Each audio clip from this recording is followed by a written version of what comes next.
to Let's Talk World, and this is Maria. And Let's Talk World is about businesses, people who have passion, who are talented, who have skills that actually can bring a difference to the world.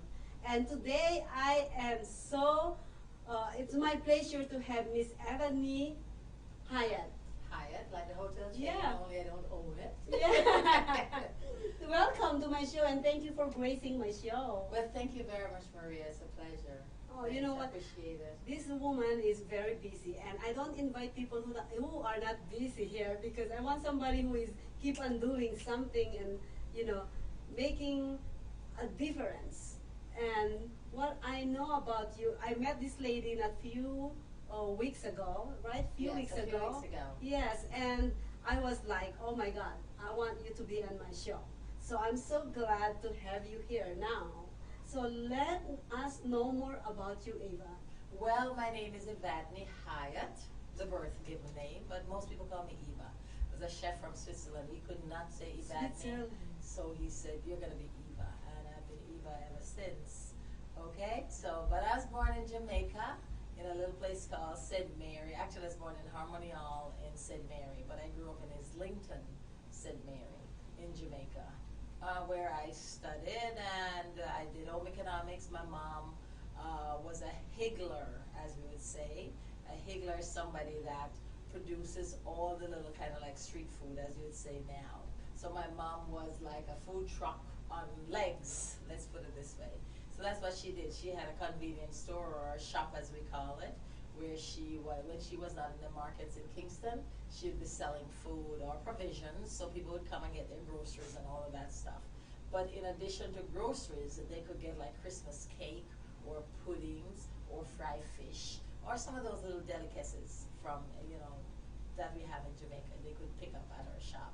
So I think I picked that up from her, where like in the summertime, I would be making what we call like suck, meaning a bag juice. Would make a punch and put it in a plastic bag, freeze that, and we'd sell that. Or making patties, or bullet cake is a kind of cake that we eat back home, and we'd sell those to make money to go back to school. Well, you know what? I've been through that too, back in the Philippines. But so your inspiration is your mom to become a chef. My mom plus my home economics teacher, because when I went to primary school, home economics and gardening and stuff like that was never taught unless you were 12 years old. I could not wait for my time to come. I would sit and watch the bigger girls in the home economics class going on with their baked product, and just couldn't wait till it was my time for that to come. So my home economics teacher, Mrs. Eva Ward, Eva again, but she was real Eva, I'm a bad name. Mrs. Eva Ward inspired me along with my mom.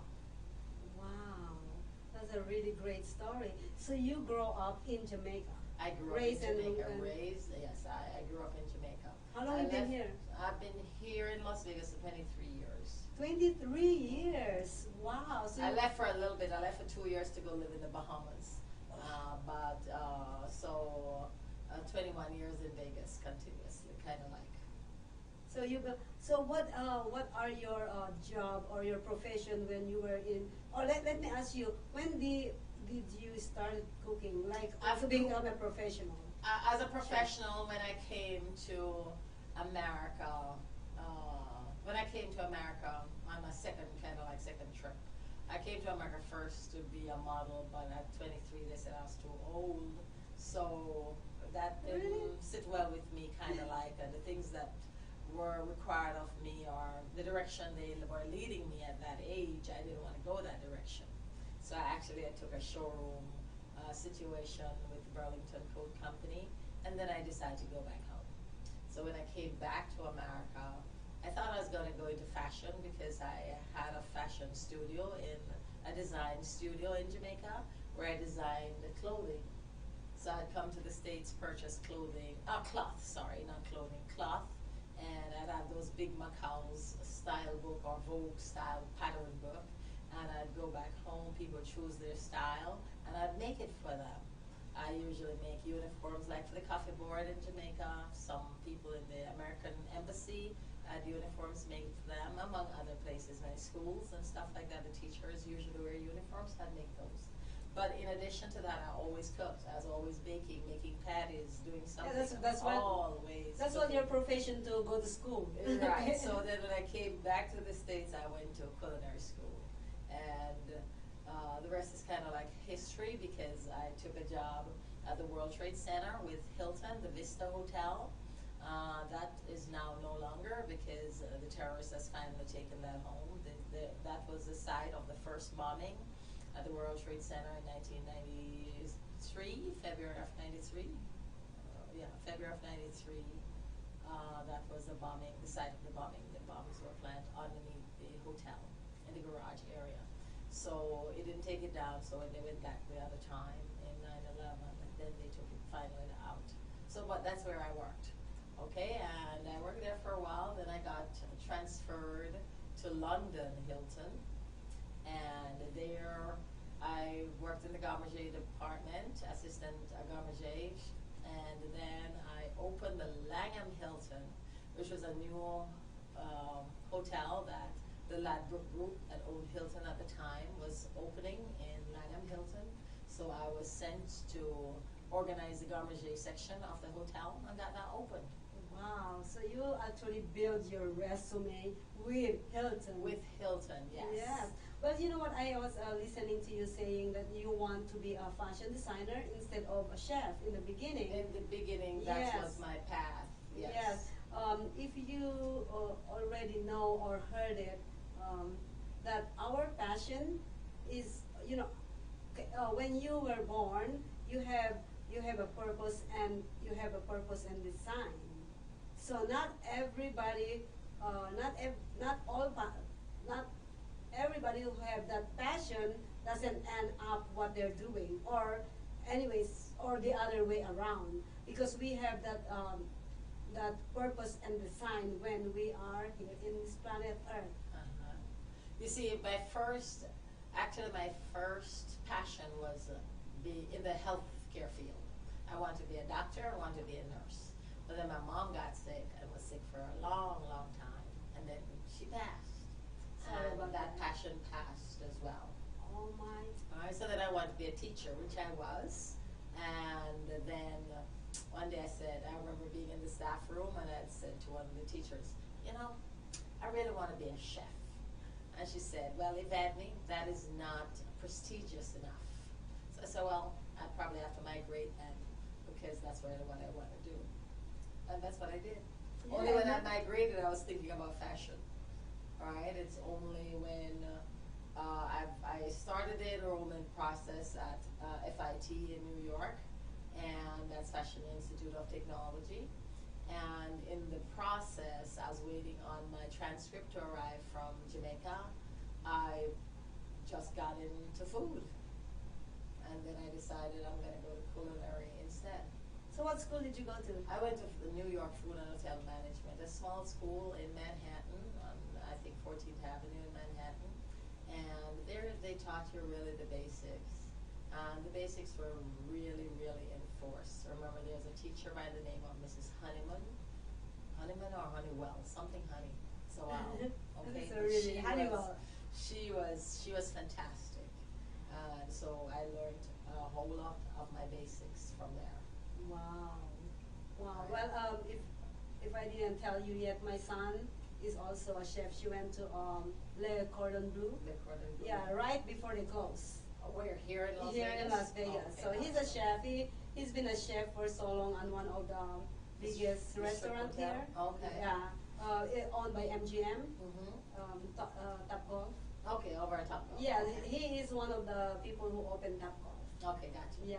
Understood. Yeah, and now he actually just found another job in California, so he just moved to California. Okay, got you.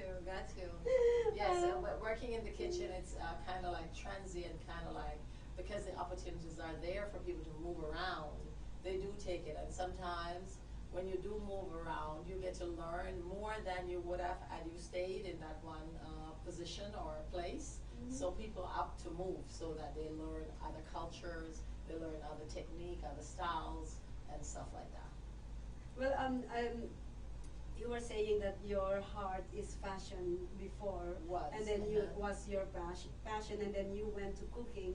You know that in cooking is also fashion. Of course, I see that all the time. Well, in my situation, because I'm also an event coordinator and I do catering, so I have to coordinate colors, sometimes fabric for the tablecloths, for the napkins, and all of that. So everything that I've learned there has come in very, very, very handy, and they all tie together. I do floral arrangement as well. When the job is big, if it's a big You're a jack of floral all arrangement, trades. I have to. In this kind of industry, you have to be able to help yourself in whatever whatever the task is, so that you're not held hostage. No, Because yes. sometimes people, I see that with a lot of business people, that they're held hostage because they have this business, but they have no clue how to do any of the tasks that the business requires. Mind you, you can get buried as well, so there has to be a line. Yes, that's true. It's especially women. They just go with special. I don't know if you heard about specialized knowledge, because this special knowledge will help you on every direction on the business. Without with knowing only one part of the business, it's actually makes you blindfolded with other parts, and that's one of biggest reason why businesses fail Right. is because they hire somebody who knows better, and when the people they hire, Leaves, yeah, leaves, so or they plan to sabotage you or something, then exactly. you're done.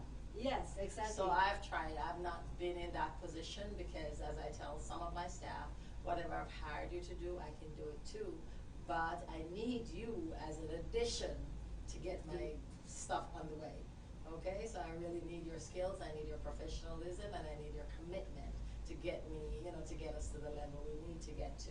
Exactly. Okay, but I never let them feel or let them see or show any kind of weakness where I'm intimidated to do a project or to work on a skill or any kind of skill set. No. Yeah, yeah. It's really good to learn all those specialized knowledge on every single thing. I'm not saying that you go and pay a lot of money to the school to learn all those things, because the specialized knowledge are technically not learned from school. You learn it through experience. Right. The basics are usually taught in school, and then you learn the rest on the way. Yes, yes. All right. Well, you mentioned that you are an event coordinator and you have location, your restaurant here in Vegas. So go ahead and invite Yes, them. we do have, well, I'm an event coordinator as well as a chef, and we do coordinate events. Right now, we are trying to streamline our business into more of a restaurant with a entertainment touch to it. In that you come in, say for instance on a Monday night, we are planning to have Jazz and Jerk Monday, or Jerking Jazz Monday. So you come in and you'll enjoy some jerk, smokeless jerk sometimes, because Oh, those are sometimes, good. yes, smokeless, because sometimes, the health, everything with health and health concerns nowadays, smoking is bad for you. If cigarettes are bad for you, then probably food smoking is bad for you as well. Anyway, so with all of the health concerns and everything, Mondays will be a Jerking Jazz Monday, Nice. where we'll have a fantastic performer. So please join us every Monday for our Jerking Jazz Monday. But aside from that, we have a room. If you want to buy the room out, then that's fine. You see, prior to that, we were a banquet hall, but we have changed the license to a supper club license. And Oh. we're trying to get that up and running right now. It took us a while to get the license because the county has a lot of issues with a lot of people moving into Vegas too fast. Yes. Okay, so they are overwhelmed with applications, so applications are taking a bit longer to be processed. So ours fell in that trap, and it took us a while to get that processed. But we are nearly there, and we are on our way. So starting in August, we're going to have a grand opening on August 10th. But prior to that, we have our dinner brunch, meaning our late lunch, early dinner event on Sunday, August 4th, and on Sunday, August 11th as well. We are planning to start our Caribbean or Jamaican style brunch on September 1st. Nice. So you I can wanna come be out there. and try to get some Trinidadian bakes. I wanna try that. Yeah, right. So, different kind of item. Maybe we're all used to the same kinds of foods, but many of us prepare them differently. You know, I'm sure there are lots of food in the Philippines that I'm used to in Jamaica. We eat them and we treat them and we prepare them totally different. Yes. All right, but in the end, it's the same. Jamaicans have a habit of eating all our fruits. We enjoy our fruits. Okay, they don't really cook too much of their fruits. They eat them, all right, and enjoy it to the fullest because they come seasonal. We don't have mangoes year round like in America. We really don't appreciate those kinds of mangoes. We like mangoes that are mature on the tree and full with vitamins and nutrients, and we enjoy them that way. Yes, we make drinks with them and stuff like that, but I don't think my country utilizes to the fullest, other ways of utilizing fruits other than eating them straight. Yeah. Okay, so that's something, that's Well, another issue. You're a chef, so I go with what you say. Yeah, here I utilize them a lot. Back home we eat them and enjoy. Like I got some mangoes from my brother from Florida, and usually I make him a bread or some muffins or a preserve or some chutney or something and send I that. better taste your cooking. But I told him this time you're not gonna get nothing cooked because I want to enjoy these mangoes. Okay. Oh yeah.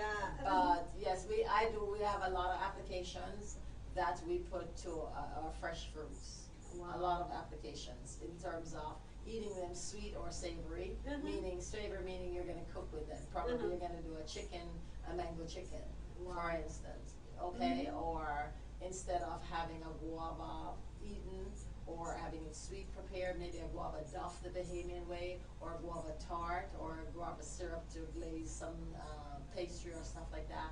Then you'd use that in the form with meats, or you make a stew or a curry with the fruit. But it all depends on the age of the fruit. When I say the age of the fruit, when the mangoes are green, it makes a better chutney than if the mangoes are ripe. But when it's ripe, it makes a chutney as well. But then you can make a salsa. Add the spices and the herbs, and you make a nice salsa because the mango, being ripe and mature, has a sweetness innate already. You don't have to add any kind of sweetening. Okay? So that's sweet and that spice and the oh my gosh. Do you guys cook with spicy food kind of thing? We do spicy food, but not too much because not a lot of people can tolerate spice. And we can go spice to whatever level. My grandfather is East Indian. They eat a lot of spice. I love spicy. A lot of spice. I really don't like a lot of spice, but I've eaten it. I really don't enjoy my food that kind of way. I like it with just moderate. So what's your spice. specialty? People always ask me that, and I say food. And why I say food, but if you should ask me deeper, I'd say my favorite food is curried goat. Huh? Curried goat.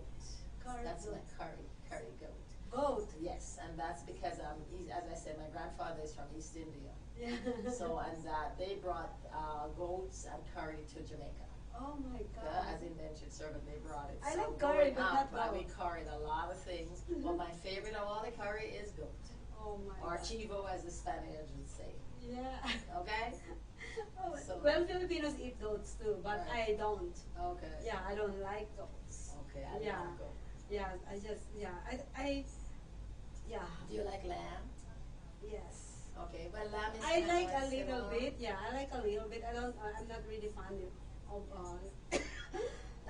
Sorry. You'll be okay? Yeah, let me find my water. She'll be right back, people. Anyways, I want to thank our viewers. A lot of people actually join us. I'm trying to find them. There you go. I think we have Deborah, Shoni. Hi, Shoni. Emily, Aliam, George Nelson. George Nelson is a regular viewer. Dania and Alex, thank you so much for tuning in, sweetheart. And anyways, yes, so you are all these events that is going on into your location. What is your location? My location is 7905 West Sahara Avenue, and that's the south side of Sahara, not the north side. GPS is going to take you to the north side, so be careful. You're on the south side, the California side, not the Utah side. And we're between Buffalo and Cimarron. Okay? And all this is going to be taking place in suite number 103. So as I said, join us after August 10th will be our opening. We're having our dinner lunch August 4th and 11th. And We're going to start our brunch and full menu on September 1st. Thank you so much. Is there anything, how would you empower with everything that you are doing? How would you empower our community? Well, I've been at that location for 16 years. Okay, not in the entire building as we are right now. We took over the other 103 in about 8 years ago. But being there that long, we are known in the community. We do a lot of work to empower our charitable causes, women, kids, homeless, handicapped. We do a lot of work. In the past, we've done a lot of work with Opportunity Village. We offer a lot of items for auctioning so that, like KMPR, places like that can raise funds to help in community philanthropic causes. So we do a lot of work that way, trying to empower the causes that help our community to operate.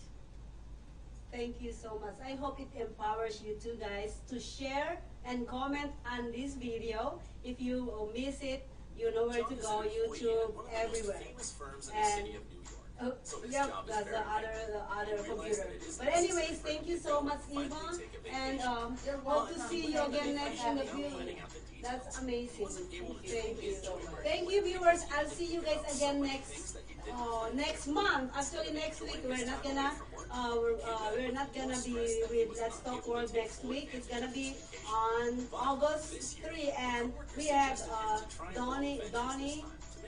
I believe Donnie, and she is a painter. She's gonna be my next guest. So stay tuned in 2 weeks. Thank you so much, and you guys have a great week and evening.